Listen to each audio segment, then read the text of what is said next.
Dear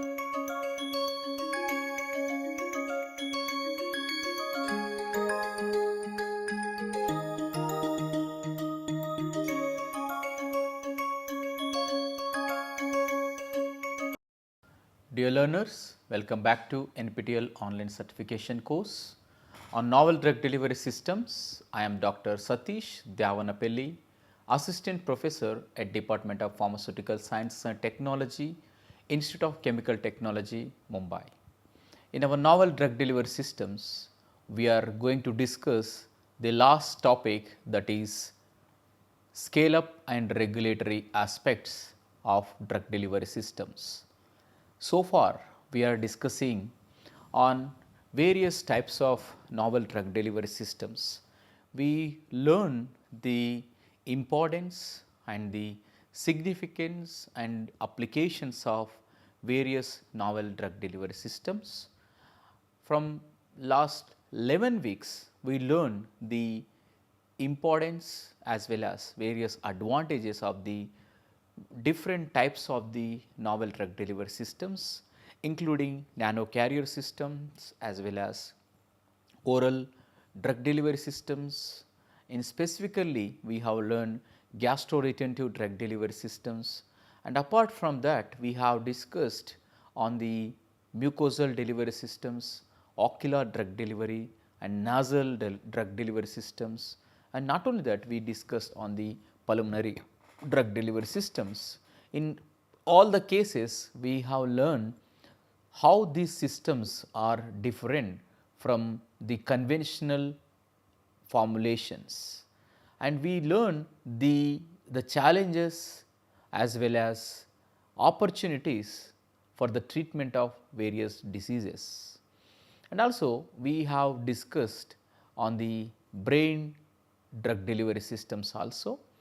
So, with all these systems, and we learn the various formulation aspects as well. We learn different types of formulation approaches for the preparation of the drug delivery systems. So, yes, novel drug delivery systems have a significant impact in the treatment and also which will improve the patient compliance, but which is not at end of the story. There are the problems in the scale up and the regulatory aspects. So, today we are going to focus on the various approaches of the scalability as well as regulatory aspects. So, today we will discuss on some of the topics. These are the topics I will cover in this week in the scalability and regulatory aspects of the novel drug delivery systems. The first, we are going to see the novel drug delivery system promises and the paradigm shift in the pharmaceutical industry, and after that we will discuss some of the current issues of the scalability and the regulatory aspects. And in my third upcoming lecture, I will discuss on what are the scalable technologies of formulating a drug delivery systems. And further, I will discuss on the regulatory consideration, and also we will see what are the future directions on scalability and the regulatory aspects. Now, we can recall our previous first week lectures. There we have discussed the how novel drug delivery systems are different from the conventional formulations. Right? Now, you can see the drug delivery systems refers to the technologies, formulations and methods used to transport pharmaceutical compounds in the body to achieve therapeutic effect in a safe as well as in a predetermined rate. Now, you can recall our first week sessions. There we have understood the importance and the advantages, opportunities of the novel drug delivery systems.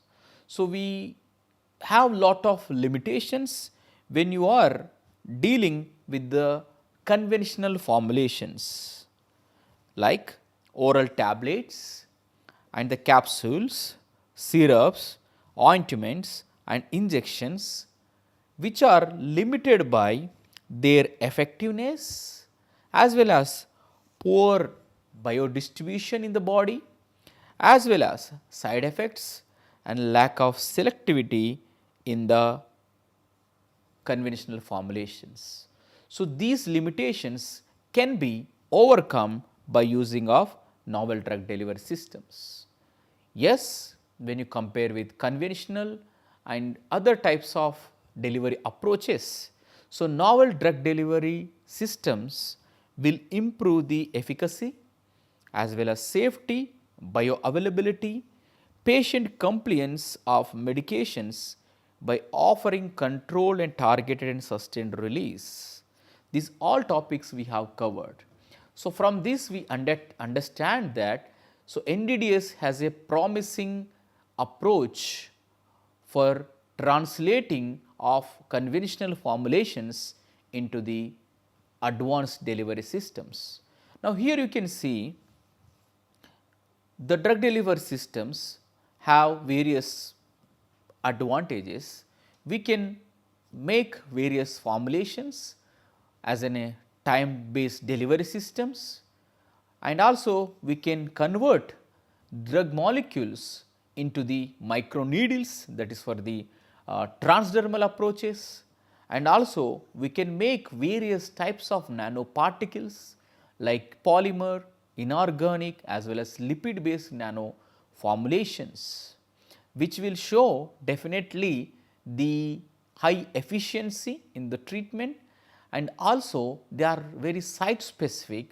They can reach into the deeper cells of the tissues. And yes, we can also make the various types of formulation that can be converted into the parenteral formulations also. And by using of this novel drug delivery system, we can make various types of the even transdermal patches, matrix type of patches, and also we can use adhesive based patches. There are the even control release patches also can be prepared by using of this novel drug delivery systems. We can also translate our molecules into the control release system as well as delayed release and pulsatile systems. So, which suggests that so NDDS has a very crucial role in the treatment of the patients. So, here we will see some of the aspects. This already we discussed in the our first week, just for understanding how novel drug delivery systems are promising and they have the paradigm shift in the treatment. Now, you can see here when you compare with the conventional formulations, so novel drug delivery system has a great advantages. See the definition, these are the advanced and engineered systems to improve the delivery. So, here we try to create a engineered systems that might be nano formulations or a synthesized polymer which will control the release and also which will encapsulate the high amount of drug based on the requirement. There are the pH sensitive polymers you can make which will protect from the degradation in the body. And now, yes, by using of this technology, you can also improve the drug solubility, conversion of your crystalline drugs into the amorphous form by using of HME technique, that is also novel drug delivery systems, right. Hot melt excretion, and not only that, by doing of nano suspensions, we can improve the solubility of the formulations. So, with that we can enhance the solubility of basis class 2 and class 4 drugs for the water solubility. And release profile can also be controlled, sustained, and also that can be released at target site by modifying with the polymers. And by selecting the active and passive targeting approach, we can also target our formulations, drug molecules into the particular cell site. So, that is one of the great advantage which is not feasible with the conventional formulations. Yes, these are the formulations are examples. You can see nanoparticles, liposomes, microneedles and the implants. Dose frequency can be also reduced. If you are making a control release, you can reduce the number of doses because of the prolonged action. Patient compliance is very high compared with the conventional, right.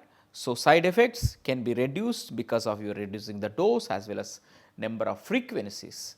So, side effect also can be reduced. Stability in the body, yes, this is a discussion point. Here you can make some of the enteric coated polymers which can be protect all type of your pH sensitive drugs in the acidic conditions. So, that is a one more example, and not only that, there are the plasma enzymes which will also degrade the drugs in the blood.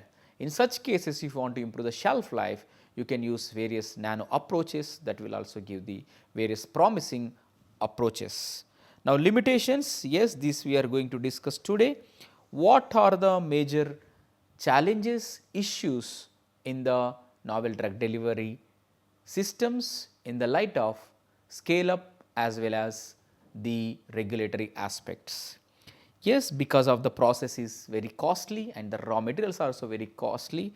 The complexity because of we use various types of polymers and multiple surfactants, and also some cases we use solvents, that leads to the complexity in the formulation. Regulatory standards are not available, that is why we will face problem in the regulatory compliance for the approval of novel drug delivery systems. So, example, liposomal doxorubicin is approved, various transdermal patches also approved from the industries, and also mRNA lipid nanoparticles are the examples from the COVID vaccine. So, these are the some of the promising facts of the NDDS approach. So, now here we are going to see the bench to bedside, nothing but the translation of science or research to the lab, from the lab to clinic. So, bench to bedside, here we are going to discuss on the death of valley of the molecules or death of valley of the various formulations. So, here we know that this NDDS definitely will show promising results in the in vitro studies, if you see, and the in vivo studies. The chances of failure, right. So, that happens because of the improper scale up studies, as well as we do not have inadequate guidelines for the regulatory process. Because of that, the most of the molecules or formulations will not reach into the clinic. Now, we know that in the clinical trials, after doing of drug discovery, and then we design the molecules and we take the lead molecules and we do in vitro studies, and from that after in vitro studies we do preclinical studies in the animals. After getting of safety, toxicity and pharmacodynamic studies, we take that molecule and we perform these efficacy and safety study on the human beings in the clinical trials. Now, the story, the most of the drugs fails in the clinical trials, even though 94% of molecule reach to the phase 1, but reports suggest that after entering into the phase 2, most of the molecules fails or discontinue from the phase 2 and phase 3 as well. There are the molecules after approval because of their side effects on the large population, even though molecules may discontinue from the market, which is nothing but withdrawal from the market. So, that is also happens because of the by not understanding of the scalability as well as the full knowledge on the molecule as well as formulation, even the side effects also we need to be considered. So, the main purpose of the NDDS is your molecule should go from bench to bedside. Your technology or your formulation need to be translated from an academic or R&D lab or from the research lab from the bench to bedside or to the clinical, or you can say into the market. So, then only that technique or that product will be reached to the patient. So, today we are going to discuss on some of the challenges also. So, yes, your treatment approach is effective, but that need to be fully understood by in the human beings. Now, here there are the few products you can see which are give the importance of the NDDS approaches. Now, you can see this is the year and here you can see the drug delivery systems. You can see there are the changes in the types of products from 1952 to 2017. Now, you can see the first product in 1952 which is approved with the Spansul, that is sustained by using of sustained release technology. And after that in the 1956 you can see the meter dose inhaler and then dry powder inhaler, then again the transdermal patches. Now, you can see the how the improvement is happening in the novel drug delivery systems. Now, again you can see the first recombinant insulin, and also you can see the microspheres, biodegradable microspheres, injection microsphere, again osmotic pumps and liposomes, nanoparticle. Yeah, Doxil is the doxorubicin liposomal formulation. Abraxane is nothing but albumin based paclitaxel formulation. So, similarly there are the botanical formulation, and yes, in 2015 you can see this is speaks about the importance and scale up of the products. So, by using of 3D print we can make scalable products. This is the Spreethum. This also approved, this is the first FDA approved 3D printing product, and also we can see there are the other gene therapy molecules, and by using of digital drug ability. So, there are the approved products we can see from 1952 to 2017, which speaks that there is a lot of changes are happening in the regulatory process, and also new products also coming into the market. And we have few more examples here. So, you can see here in the table. So, here is the trade name and here is the nano platform active agent, and here also you can see the application. These are the approval date and the company. Now, we can see compare one by one. So, here is the pegylated, the anti-hemophilic factor. This will use for the treatment of hemophilia, and yes, this is approved by the European Medical Agency, and in 2017 the company is Takeda. And now you can see the another formulation which comes with the nanocrystals used for the treatment of schizophrenia, and again these are all are 15 and 16, right. And now you can see there are the recent products in 2020. Now you can see this is, we know that all lipid nanoparticle full spike of mRNA, that is for the treatment of COVID. This is from Biotech N and Pfizer. And also you can see here the recent updates, that is Moderna, so prevention of COVID-19. And again see, you can see this also the it speaks about the importance of nano formulation, that is nanomedicines, lipid nanoparticles with the mRNA complexation. So, you can see if you see there are the even anti-cancer formulations also available for the treatment of various diseases. So, you can see, you can compare the most of the regulatory body also have enough evidence for the treatment of the various diseases by using of novel drug delivery systems. So, definitely it will help to improve the safety as well as compliance of the patient, and definitely it will improve the efficacy in the patients. Now, there are the abbreviation which are I have mentioned here. For FDA, that is Food and Drug Administration, EMA, European Medicine Agency, and these are the some polymers and the drug molecules that you whenever you have, you can go through, and if you need more information, you can go to this article. From that you will get lot of information.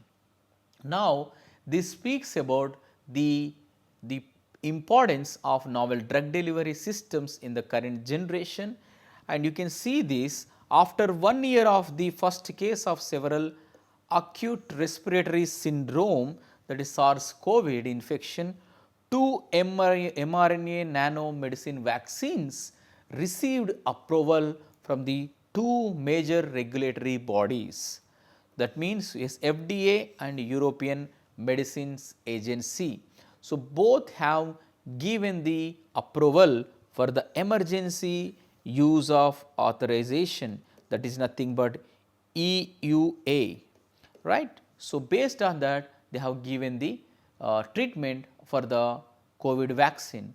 Now, here you can see the technology which is used in the COVID vaccines is vaccines utilizes mRNA technology delivered via lipid nanoparticles. So, here there are the lipid nanoparticles that will complex with the mRNA that will improve the safety as well as efficacy of the vaccines. And now, this is a Pfizer BioNTech which is received US FDA authorization on December 11, 2020, and EMA authorization they have received in the December 21, 20.